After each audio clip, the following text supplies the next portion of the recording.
I just wanted to look. That's probably what Balaam was saying when he went with the princes of Moab. They kept offering him money to go up on this mountain and curse the Israelites. They wanted him because Balaam was a prophet for hire. Now, he was a real prophet in the sense that he could genuinely hear from God and he could speak God's messages.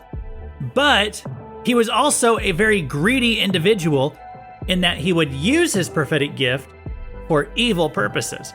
And then there were these men of Moab who came along. They offered him a bunch of money to go up on this mountain and to curse the Israelites who were encamped down in the valley below.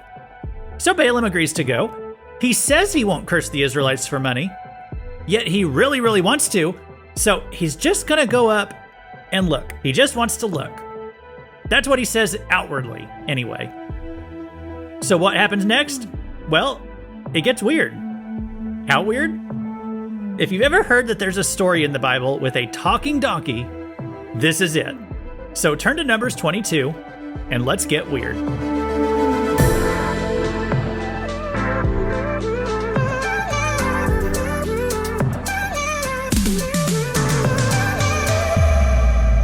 Welcome to Weird Stuff in the Bible, where we explore scripture passages that are bizarre, perplexing, or just plain weird.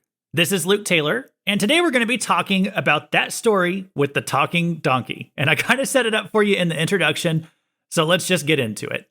And we'll pick up right where we left off last time. Numbers 22, we'll start at verse 21 now. So Balaam rose in the morning and saddled his donkey and went with the princes of Moab. But God's anger was kindled because he went. And the angel of the Lord took his stand in the way as his adversary. Now he was riding on the donkey, and his two servants were with him. And the donkey saw that the angel of the Lord was standing in the road with a drawn sword in his hand. And the donkey turned aside out of the road and went into the field. And Balaam struck the donkey to turn her into the road. So a donkey can see the angel here, but the religious man couldn't. And that's a little weird just by itself. I mean, why could Balaam not see the angel of the Lord standing there with a sword? Was he invisible or something? Was Balaam was he looking down at his map and just not looking up? What's going on here? Well, I'd say the angel of the Lord is a spiritual being in that Balaam could have seen the angel, except, so he's a spiritual being. Balaam only had his heart set right now on material things. He's walking right now according to the flesh. And so he's only seeing fleshly things. Balaam is sitting here. He's thinking about that money. I don't think he's physically blinded, but he was spiritually blinded. If Balaam had his heart set on things of the spirit, Balaam would have had spiritual insight. Now, why can the donkey see the angel? Do donkeys have spiritual insight? Well, I feel like God is making a point right here. Even this donkey is more spiritual than Balaam right now. Balaam is just so focused on the money. He is more dead to the spiritual realm than even his own donkey. I think that's the takeaway right here for why God is opening the donkey's spiritual eyes, but not Balaam's. So it said the donkey turned to the side, and then Balaam smacked it and said to keep going. Verse 24, then the angel of the Lord stood in a narrow path between the vineyards with a wall on either side. And when the donkey saw the angel of the Lord, she pushed against the wall and pressed Balaam's foot against the wall. So he struck her again. Then the angel of the Lord went ahead and stood in a narrow place, where there was no way to turn either to the right or to the left. When the donkey saw the angel of the Lord, she lay down under Balaam, and Balaam's anger was kindled, and he struck the donkey with his staff. So the same thing kind of just keeps happening again and again. The donkey sees the angel standing up there with the sword. The donkey tries to save Balaam, to turn the other way or something. And he doesn't know what's going on. And he just keeps hitting his donkey. And so that brings us here to verse 28. And by the way, this verse, this is the reason that I can do this podcast. It says, then the Lord opened the mouth of the donkey. And she said to Balaam, what have I done to you that you have struck me these 3 times? And so, yes, if you're like, wait a minute, what was I listening to here? What was I reading? Yes, that is literally what the Bible said. The Lord opened the mouth of the donkey. She said to Balaam, what have I done to you that you have struck me these 3 times? That is correct, a talking donkey. And it's a female donkey too, in case you're visualizing this in your head. I know all this so far, it sounds like something out of a kid's book. This really happened. Plus, I told my kid this story the other day, and this is a hard thing to visualize here. Okay, it's a hard thing to imagine. It might seem pretty far-fetched, like the Bible is even telling us this story as if it's a true thing that happened. But it is. This is a real thing that it really, really happened. And I'll tell you something else. My kid had no trouble believing it. Now, what's up with that? Is it because kids are more gullible than adults? Well, it is true. Kids often are. But there's no shame in being gullible. I don't know if that's the right word to use here. But there's no shame in it whenever it comes to the Bible. The more quickly that you believe the Bible, the more blessed you are going to be. If your faith is in the Bible, then your faith is in the right place. Now, listen, we all go through stages in life where we want to analyze the Bible. We want to test it out, make sure it's solid, investigate its claims. And I think that's fine. I think the Bible is 100% true, 100% trustworthy. And whenever you want to scrutinize it, I believe it always holds up to the scrutiny. I believe it will pass the test that you put on it. Now, not everything in the Bible is testable, okay? I can't prove to you that a donkey talked, not without a time machine or something. I can't literally prove every single claim of the Bible. But there are some things that we can prove, and you can look at archaeology, you can look at historical records, especially when it comes to stuff in the New Testament. So I think it's okay to check into the Bible's claims and to try to satisfy these curiosities that we have. I think really every mature believer goes through that process at some point in their life. But at some point, you have to settle it for yourself. You have to say, am I going to believe the Holy Scriptures? Am I going to accept this as the truth and the Word of God? And I think every Christian has to come to that at some point in their faith walk. And the earlier you do it, the better. You don't always have to intellectually understand everything about God, everything about how the Holy Spirit works. And I mean, I don't think you actually ever will. I don't think you ever can. There's many things about God that are mysterious. Sometimes I feel like the better I get to know God, the less I understand him. And it's just because I come into a greater realization more and more that his ways are so much higher than our ways. It's true what the Bible says there. You aren't. But here's the bottom line. You gotta settle it for yourself. You're not always called to understand God. You're called to trust him. You're called to trust his word. And so that's why I bring up how easy it was for my child to believe this story. Yeah, kids, they might believe stuff easier than adults do. But Jesus said we should all seek to have faith like a child. If your faith is in God and if your faith is in what God says, that's safe. That's a safe place to put it. Jesus said, unless you turn and become like children, you will never enter the kingdom of heaven. So it's a safe place to put your faith and your trust in God. Let it be very easy for you to believe what God says. No matter how crazy it sounds, no matter how supernatural it is, have faith like a small child. And when you do, you're going to see so much more in the Bible because the Bible is a spiritual book. And when you have something spiritual in front of you, you need spiritual eyes to comprehend what it's saying. Okay, just like Balaam needed his spiritual eyes open. So there's a surface level reading to any passage. Okay, the first time you read this story, probably all you're walking away with is like, whoa, wait, there's a talking donkey in the Bible. that might be all that you take away from it the first time you go through it. But there's something deeper going on here too. And that's what this story is teaching us. If you focus on the things of this world, the material, the flesh, that's all you're going to see. But if you focus on spiritual matters, then you will see the spiritual. So there's an angel with a sword standing here waiting to kill Balaam because, he said he's going up on this mountain. He says it's just to look, but, he's thinking about this money. That's why he's here. And his heart, his mind, it's not set on the things of God. And so God's trying to get his attention, and to do it, God opens the donkey's mouth. It's just amazing. If the prophet of God is not going to say what God declares, then God can open a donkey's mouth to do it. I find that amazing. It's weird, but it's amazing. My 5-year-old, he told me earlier, he said I said, is that a weird story in the Bible? He says, it's not weird. It's awesome. And so this is an awesome story. I find the next verse perhaps even more astounding than the donkey speaking, because the next verse is Balaam's reaction to the talking donkey. And just without missing a beat, verse 29, and Balaam said to the donkey, because you have made a fool of me, I wish I had a sword in my hand, for then I would kill you. It's like, wow. As if the story wasn't weird enough already. He just responds to it like he's just used to talking donkeys. You know, it's just like an everyday occurrence for him. Talking donks, he'll talk right back. just like, wow.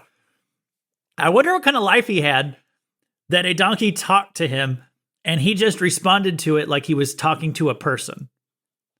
You know, perhaps a talking donkey, maybe it's not as weird to Balaam as it would be to us. Maybe after years of following God and hearing God's voice, maybe what is supernatural to us just seemed a lot more natural to Balaam. But, you know, again, this just goes to show us, no matter how spiritual you've been in the past, you shouldn't lose your focus and your connection to God and focus on the things of the world, because then you just become more blind than a donkey. Numbers 22:30, and the donkey said to Balaam, am I not your donkey on which you have ridden all your life long to this day? Is it my habit to treat you this way? And he said, no. You know, I guess when your donkey starts yelling at you, you shouldn't argue with him. Actually, here is a lesson I could pull from that. If you ever get mad at someone because they did something that you don't like, before you lose your temper with them, just ask yourself, is this someone who generally treats me pretty well? You know, and if they generally do, maybe you should listen to what they're saying. Maybe they're making a good point here. And I do love the King James Version, how it renders this verse. So it's when the donkey was saying, is it my habit to treat you this way? It says the way that Balaam responds in the King James, it says this, and he said, nay. Nay. It cracks me up because it's like, first you got the donkey sounding like a human. Now the human is sounding like a donkey. So that just I always found that a little funny. Okay, verse 31. Then the Lord opened the eyes of Balaam, and he saw the angel of the Lord standing in the way with his drawn sword in his hand. And he bowed down and fell on his face. And the angel of the Lord said to him, why have you struck your donkey these 3 times? Behold, I have come out to oppose you, because your way is perverse before me. The donkey saw me and turned aside before me these 3 times. If she had not turned aside from me, surely just now I would have killed you and let her live. And so this is why I called my previous lesson, I titled it, Why Did God Want to Kill Balaam? Because God was literally going to kill Balaam right here for his greed in this story.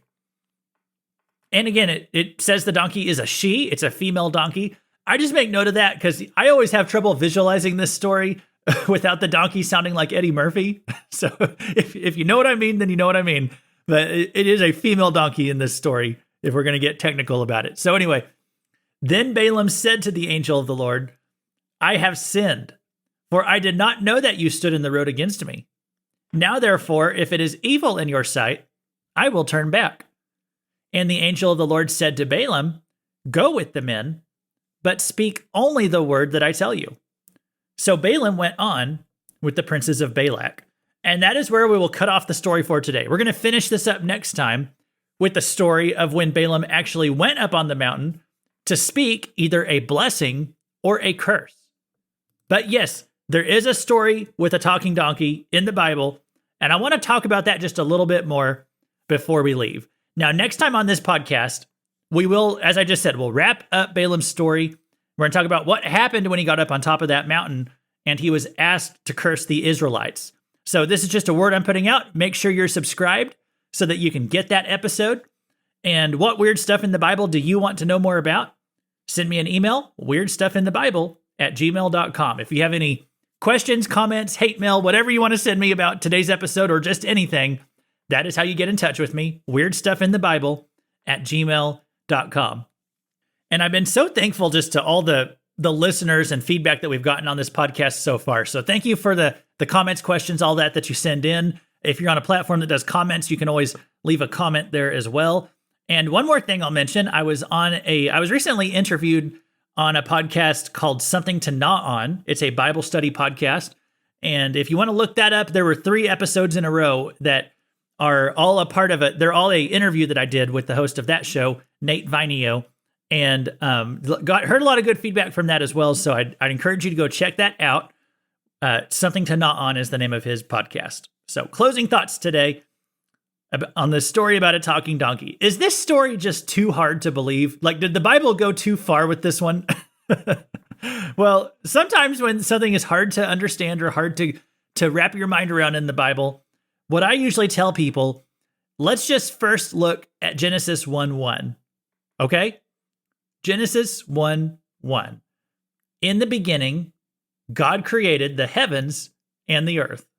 Okay? Before Genesis 1:1, there was nothing except God. There was no matter, no material in the universe.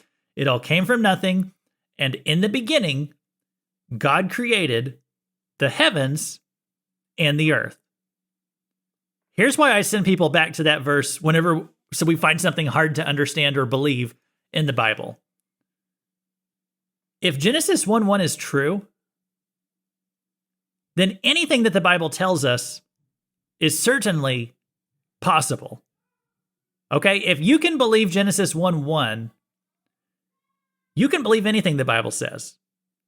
In the beginning, God created the heavens and the earth. If you can believe Genesis 1:1, you can believe Genesis 1:2, you can believe Genesis 1:3, all the way through Revelation 22:21. You can believe it all if Genesis 1:1 is true. And I've just say this to people when they struggle with, I've heard lots of people struggle with the supernatural conception of Jesus within Mary. Because it was a virgin birth. Okay. And I've never had trouble believing that. I don't quite understand why so many people do. And I'm not trying to be harsh here. You know, if that's a struggle you have, if you struggle with believing in the supernatural conception of Jesus, this is just what I'd say. Genesis 1:1. If that verse is true, then anything else the Bible says is possible. And that's the same thing I'd point to for this story about a talking donkey. If God can create a donkey out of nothing, God can certainly open his mouth and put some words in there. And so earlier I made this comment. This story is why I can do this podcast. And it's not because it's weird, okay? It's not why I do this podcast. It's why I can do this podcast. Because if God can even open a donkey's mouth, then that explains how God can use me. And here's some good news to end on. If God can use me, God can certainly use you.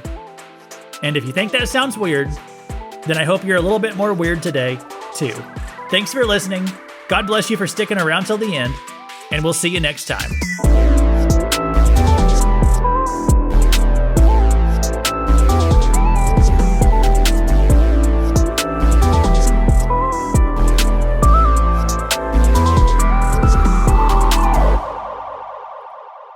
So, Zach, what do you think of a talking donkey in the Bible? What do you think about that story?